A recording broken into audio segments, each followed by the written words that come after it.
Isa pong seasoned market analyst na nagngangalang Sina ang nagbigay ng prediction gamit ang quantile regression model na makakarating si Bitcoin sa halagang $285,000 bago matapos ang taong 2025. Tinukoy po ni Sina ang iba't ibang price zones ni Bitcoin sa susunod na taon. Ito po yung tinatawag na cold zone, warm zone at saka hot zone. At ayan po ang siyang ating pag-uusapan sa video na ito. Pero bago po tayo magpatuloy ay nais ko lamang po munang bigyang linaw ang aking disclaimer kung saan ang nilalaman po ng video na ito ay hindi po ito isang financial advice. For education and information purposes lamang po ang layunin nito. Ngayon ay ang unang tanong natin dito ay ano nga ba ang quantile regression model? Sa simpleng salita ay ang quantile regression model ay isa po itong statistical tool na ginagamit para hulaan ang iba't ibang levels ng distribution. Sa kaso ni Bitcoin ay tinukoy nito ang tatlong price zones batay po sa quantiles at yan po ang cold zone, warm zone at saka ang hot zone. Ngayon ay ano nga ba ang cold zone? Ang cold zone ay saklaw po nito ang presyo ni Bitcoin mula $55,000 hanggang $85,000. Ayon po kay Sina, habang nasa cold zone si Bitcoin, magandang mag-ipon ng coins dahil ito ang pinakamababang presyo na inaasahan niya para sa susunod na taon. Sa ngayon ay nasa $67,620 ang halaga ni Bitcoin kaya masasabi natin na nasa cold zone pa rin ito. Ngayon ay ano naman ang warm zone? Kapag umakyat po ang presyo ni Bitcoin sa pagitan po ng $85,000 hanggang $136,000, mapupunta na po ito sa warm zone. Sa phase na ito ay inaasahan ni Sina ang pagtaas ng traction o interest ng mga tao kay Bitcoin. Pinapayuhan niya ang pag-iipon ng Bitcoin gamit ang dollar cost averaging method o DCA upang makabawi kahit papaano sa pagtaas ng presyo. Ngayon ay ano naman ang hot zone? Ang hot zone naman ay nasa range na $136,000 hanggang $285,000.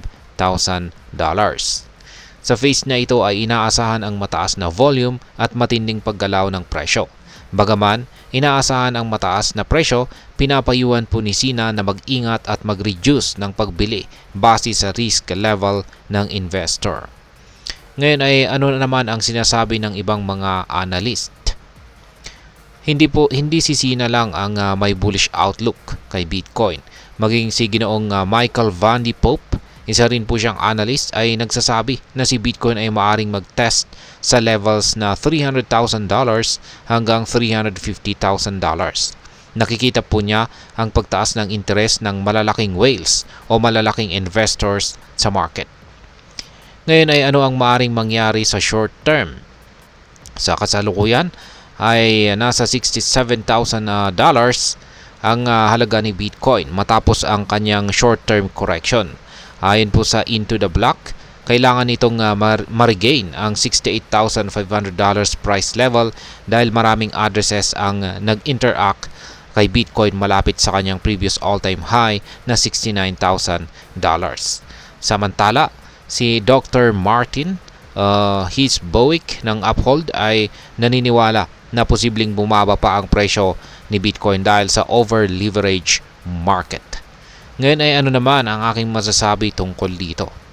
Ang prediction po ni Sina ay nagbibigay ng malinaw na roadmap para sa mga investors ni Bitcoin dito sa sunod na taong 2025. Mahalaga ang maging maingat na pagpaplano at pag-monitor sa market trends. Kung magkatotoo man ang prediction ni Sina, ay maaaring makakita tayo ng significant na pagtaas sa halaga ni Bitcoin na magdudulot ng malaking benepisyo sa mga maagang nag-invest.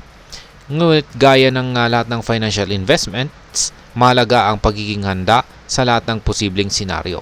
Kasama na po ang mga risk at rewards na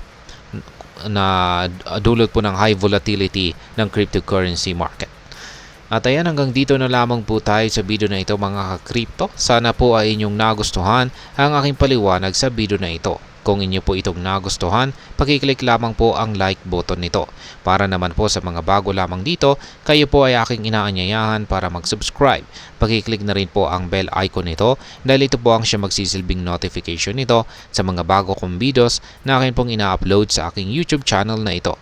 Marami pong salamat sa panonood, ingat po tayo lagi at God bless po sa ating lahat.